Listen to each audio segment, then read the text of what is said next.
Hello, I'm Ellie Miriam, the Closet Quilter, and today I'm quilting out fluffy, curvy, horizontal feathers on my Lori Holt quilt. Now the blocks are offset. They're not straight across and they're not straight up and down. So I can only quilt a section of this at a time.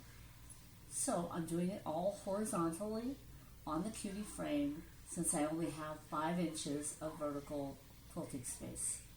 Right now I'm quilting the spine, the curvy spine of the section.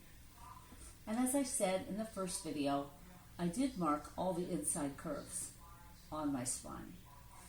So I'm going to knot and go back to the beginning and start to quilt my plumes, just like I drew them on the first video. I hope you enjoy this and have a great quilting day, and thanks for stopping by the Closet Quilter.